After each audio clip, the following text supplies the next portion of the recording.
En manchette ce soir, début du procès de James Testa.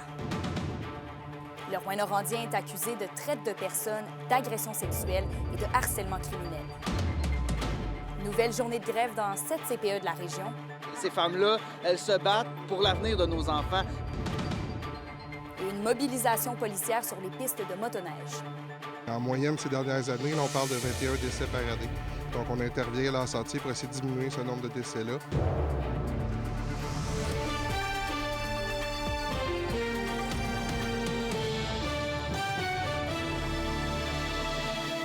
Bon lundi, bienvenue au TVA 18h.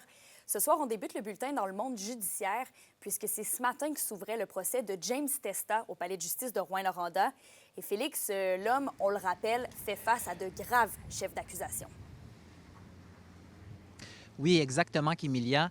Notamment de traite de personnes, d'agression sexuelle, d'harcèlement criminel et de menaces. Donc, le procès commençait ce matin avec la couronne qui a dévoilé la liste des 19 témoins qu'elle compte appeler à la barre, principalement des personnes ayant habité dans la résidence de James Testa, située dans le quartier Baudry. Des témoins qui, selon la procureure au dossier, démontrent un climat rempli de violences physiques, sexuelles et psychologiques, un climat de contrôle, d'isolement et d'exploitation. Il y aurait en tout 11 victimes des gestes reprochés à l'accusé, des gestes qui impliqueraient du travail forcé et des sévices sexuels contre des gens démunis, malades physiquement et mentalement. Et Félix, le premier témoin entendu est venu décrire le climat de violence qu'aurait instauré James Testa dans la maison. Oui, donc ce témoin dont l'identité est protégée, qui aurait vécu pendant un certain moment, il y a 8 ans, sous le toit de M. Testa et qui devait composer avec des problèmes reliés à sa consommation de drogue. Le témoin racontait par exemple que M. Testa pouvait se mettre en colère et demandait à d'autres personnes qui se trouvaient dans la résidence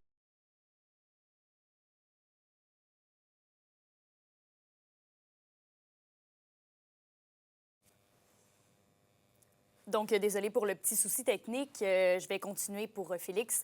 La couronne poursuivait son interrogatoire cet après-midi, notamment en faisant jouer des extraits vidéo où de la violence verbale aiguë dans la maison de M. Testa était perceptible.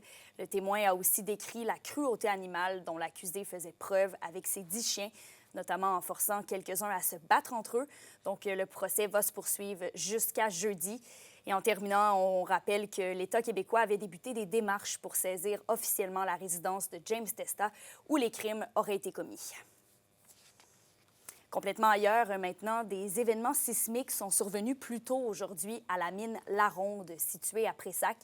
Un peu après 11 heures, un premier événement d'une magnitude de 3,3 sur l'échelle de Richter s'est déclaré dans le secteur est du complexe minier. Anico Eagle nous confirme qu'il n'y a aucun blessé. Le quart de jour qui a donc été interrompu afin de procéder à l'évacuation du site.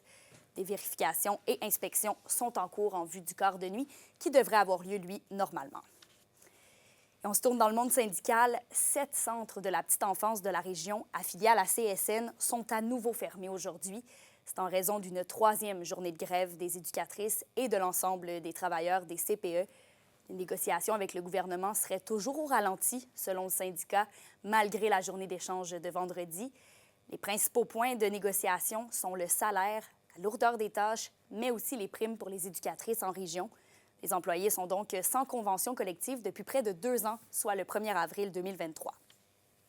Ce qu'on demande au gouvernement, c'est de nous donner les outils pour amener ça encore plus loin, pour s'assurer que, dans le fond, l'ensemble des enfants puissent avoir un espace en CPE. On le sait que la pénurie de places en CPE, c'est un enjeu majeur.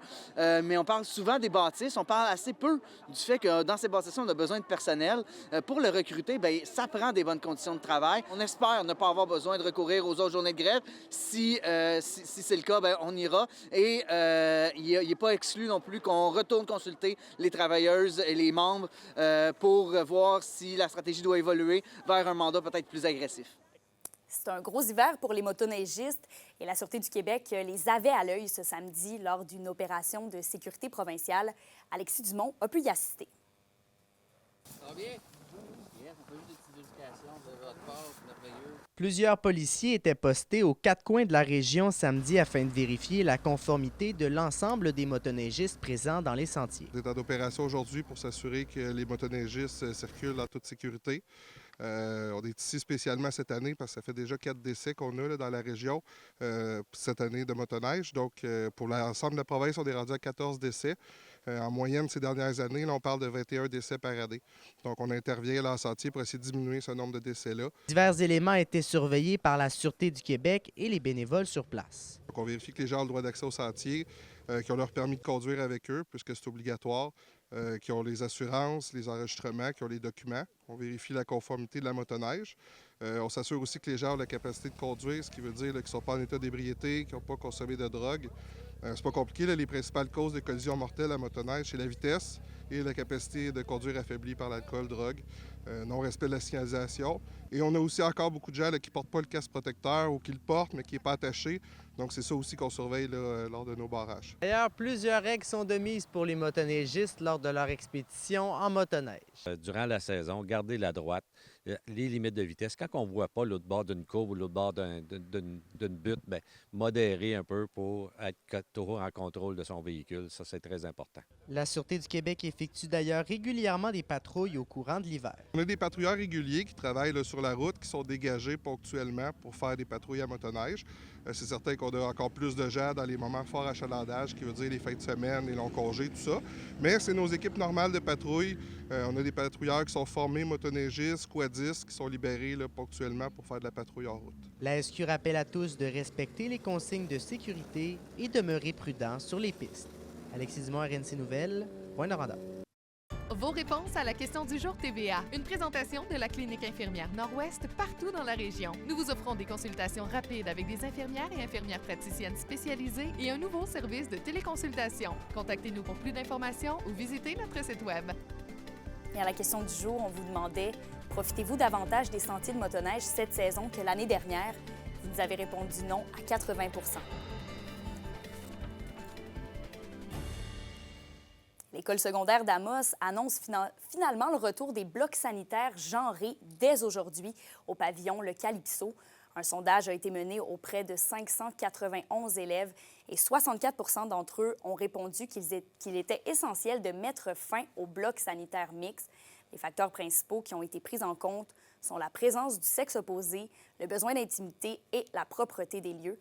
Par contre, en raison du retour du vandalisme, les caméras seront réactivées dès que possible, en conformité avec la loi sur l'accès à l'information et la protection des renseignements personnels. Et on se souvient, c'était un enjeu qui avait fait beaucoup parler après que des parents et des élèves avaient lancé une pétition en novembre dernier pour réclamer la fin des toilettes mixtes. Maintenant, à Val-d'Or, la mairesse Céline Brindamour fera le point cette semaine sur son avenir politique. Elle ira à la rencontre des médias ce jeudi à l'hôtel de ville de Val-d'Or.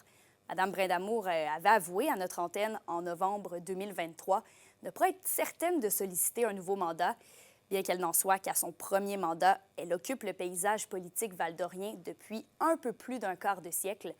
Dans ses premières années à titre de mairesse, elle a dû, entre autres, faire face à une crise importante de l'itinérance et dû gérer les enjeux de la revitalisation du centre-ville de Val-d'Or. Elle occupe aussi, depuis janvier 2024, le poste de préfète de la MRC de la Vallée de l'Or. L'indice boursier minier au TVA Nouvelle 18h est une présentation de GFM Groupe Financier. Dirigeants d'entreprises et particuliers, fiez-vous aux experts de GFM pour vos placements, assurances de personnes et assurances collectives. Car pour vous, ils vont au-delà de la finance. En plein mois de l'histoire des Noirs, le documentaire « Vivre et laisser vivre, la voix de Jackie Shane » est présenté ce soir au Théâtre du Cuivre de Rouyn-Noranda. On vous donne les détails après la pause.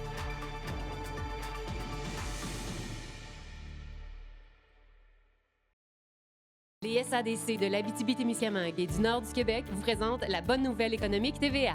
La nouvelle entreprise L'Académie chez Juliette, localisée à La Sarre, en plus d'offrir un menu fait maison avec les aliments des producteurs d'ici, dont les pâtisseries, dispose d'une salle de rencontre et de chambres entièrement meublées pour les travailleurs ou les gens de passage.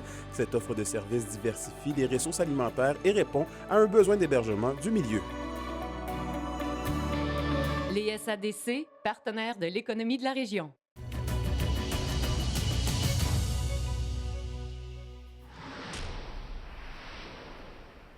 Dans le cadre du mois de l'histoire des Noirs, le documentaire Vivre et laisser vivre, la voix de Jackie Shane est diffusé ce soir au Théâtre du Cuivre de Rouyn-Noranda. C'est présenté en collaboration avec la Mosaïque interculturelle. L'histoire raconte la vie de la chanteuse de soul trans Jackie Shane, qui a su trouver sa voix et faire résonner son talent à une époque où l'on réduisait au silence les artistes queer de couleur. Un film qui a d'ailleurs reçu le prix spécial du jury au Hot Docs 2024. La représentation est à 19h. Et c'est Soir d'humour ce soir à Amos. Les humoristes Radi, Magali Saint-Vincent et François Bouliane vont présenter des numéros comiques à la salle du courant alternatif. Donc, ça commence à 19h30 et les billets sont au coût de 20 $. La capsule touristique, une présentation de Tourisme Abitibi-Témiscamingue et RNC Média.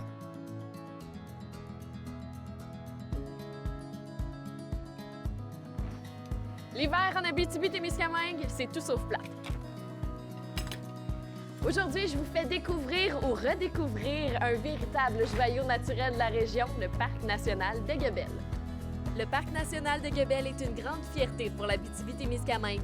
C'est l'endroit parfait pour profiter de l'hiver et même pour voir les animaux en liberté à travers la forêt. Et pour nous en parler plus en profondeur, je m'en vais rencontrer Frédéric Bilodeau, le directeur du Parc de Guebel. Frédéric, quelles sont les activités qu'on peut pratiquer l'hiver ici au Parc de Guebel? Bien, on a nos grands classiques, dans le fond. Il y a la randonnée en raquette, on a le ski hors-piste, qu'on appelle aussi le ski hawk, qu'on peut faire sur les lacs de Faille. Puis il y a évidemment notre glissade qui vient de tout récemment être ouverte pour les plus petits. Puis toutes ces activités-là, c'est des activités qui prennent quand même de l'équipement, du matériel. Est-ce qu'il y a moyen d'en louer ici au parc? Ben oui, c'est ça. Hey! Et aussi, dans le fond, dans le parc, c'est le but aussi, c'est de faire découvrir tout ça, faire découvrir les activités hivernales. Donc oui, on a tout le matériel pour louer. Donc si les gens ne sont pas équipés, c'est l'endroit parfait pour venir essayer. Est-ce qu'il y a des nouveautés là, cette année, en 2025, qui vont avoir lieu cet hiver?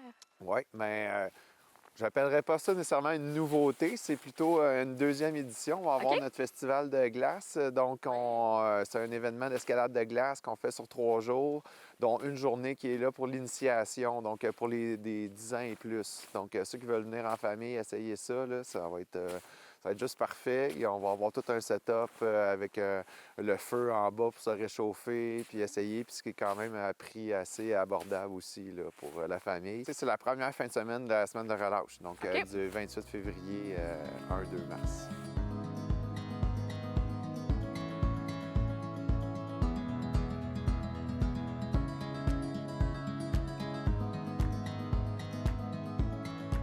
Et Frédéric, pour les gens qui sont un peu moins sportifs, le monde qui a moins bougé, il y a aussi moyen de relaxer au Parc de Guebel. Oui, il y a vraiment, c'est vraiment un endroit magnifique pour ça, avec le silence, fait qu'on peut louer des chalets. Ça, c'est une des particularités qu'on a cette année. Avant, il n'y avait pas l'eau dans les chalets. Maintenant, il y a l'eau. Donc ça, c'est un gros plus. On peut prendre notre douche. Puis, évidemment, les camps rustiques aussi qui sont toujours accessibles, puis pour les plus sportifs. Mais, encore une fois, dans une optique d'accessibilité, on a ouvert les chemins, donc c'est vraiment plus accessible pour les familles. Donc, ça prend moins de temps à s'y rendre. Des fois, ils sont juste à proximité de la voiture. Le Parc de Guebel, c'est sûr que c'est vraiment connu dans la région d'Abitibi-Témiscamingue, mais est-ce que tu aurais un petit trésor caché, un petit lieu inusité dans le parc à suggérer, à découvrir là, cet hiver pour les gens qui vont venir faire un tour? Bien, c'est sûr qu'on l'a dit, les lacs de Faille étaient moins accessibles avant l'hiver. Ceux qui n'ont pas vu les lacs de Faille l'hiver, c'est un autre monde, complètement. Surtout quand on tombe au mois de mars, là, les parois commencent à se recouvrir beaucoup de glace. Donc, c'est vraiment féerique. Si vous les avez vus l'été, le paysage a complètement changé. Donc ça, c'est une découverte à faire. Eh bien, ça donne le goût de venir faire un tour. Merci beaucoup, Frédéric, et je te souhaite une super belle saison hivernale ici au Parc de Guebel. Merci beaucoup.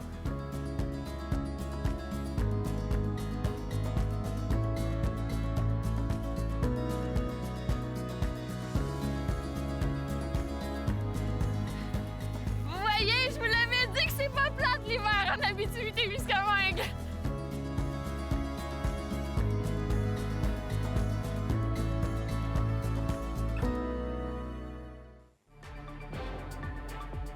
Nos deux équipes régionales de la LHJMQ étaient sur la route cette fin de semaine.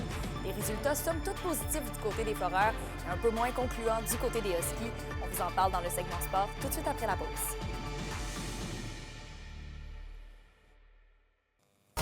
Les sports vous sont présentés par Thibaut GM, votre concessionnaire de confiance à Rouyn-Noranda, là où qualité et choix se rencontrent.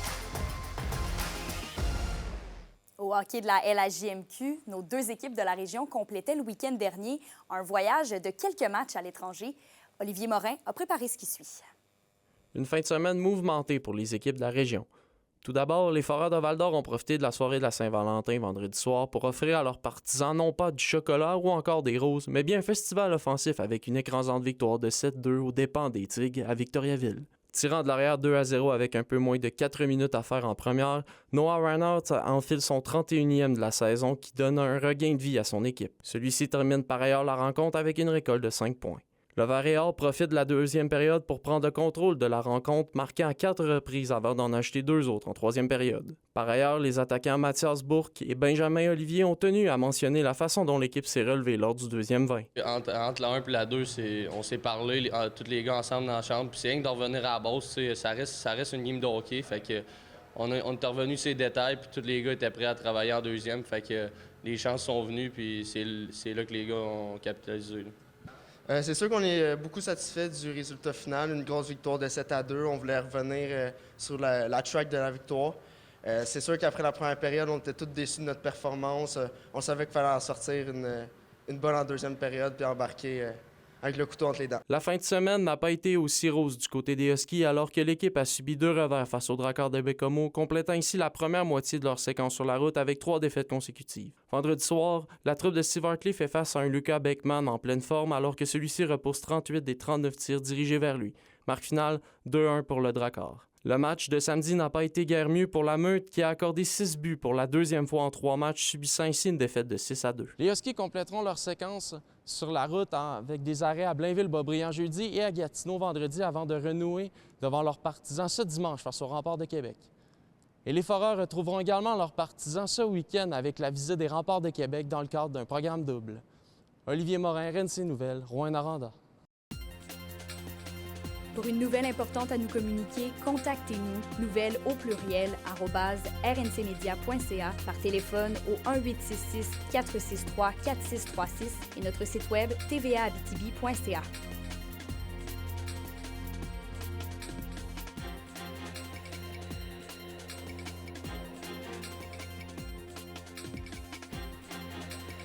La météo. Une présentation de Nicole Auto de la Sarre, la capitale du pick-up. Vous y trouverez toujours le meilleur choix, toujours le meilleur prix. À la météo, la neige sera avec nous encore un petit bout. À prévoir ce soir en Abitibi, de la poudrerie par endroits, trop ce soir, avec une accumulation de 2 cm. Le mercure va descendre à moins 23 degrés Celsius. Pour le Témiscamingue, ce sera aussi de la faible neige avec un minimum de moins 23 degrés. Pour demain maintenant, c'est un scénario semblable sur tout le territoire, avec de la neige encore, maximum de moins 18. Et un aperçu pour mercredi, et bien là, ce sera sous les nuages avec des températures autour du moins 13 degrés partout en région. C'est donc ce qui complète ce premier bulletin d'information régionale de la semaine. On sera encore là demain pour le TVA Midi. D'ici là, je vous souhaite de passer une excellente soirée.